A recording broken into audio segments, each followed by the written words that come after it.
সাইডটা মার্ক দিয়ে এখানে আটকাইছি, দেখছেন? সাইজ জায়গায় চাই মার্কের মধ্যে আমি স্টিচ দিয়ে আটকাই দিছি, কেন রাবারটা যাতে টানতে সুবিধা হয়ে যায়। 4 জায়গায় 1 2 3 4 4 জায়গায় রাবার আমি স্টিচ দিয়ে আটকাইছি মার্কে মার্কে। এখন কি করব?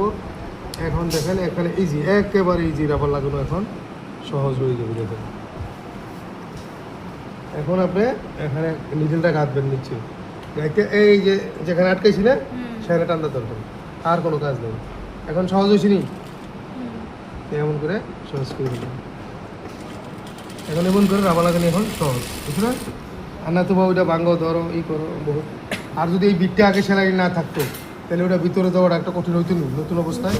যারা পুরোনো অভিজ্ঞতা আছে তারা কষ্ট হয়, আমরা পারবো কিন্তু তোমরা পারবো না। এই জন্য আগে এই আধা ইঞ্চি ভেঙে নিচ্ছি আগে, না? তারপরে কি করলাম, চারিদিকে জায়গায় আটকাইলাম। কেন আটকাইলাম? যাতে না নড়ে, সমান হয়, রাবারটা সব দিকে সমান হয় নাকি। এখন সহজ হয়েছে না? জি স্যার। এখন তোমরা পারবা এরকম করে রাবার লাগাবো। এখন পারবা নি বলো? হ্যাঁ পারবো। হ্যাঁ নিজে করো, বাকিটা তুমি করো।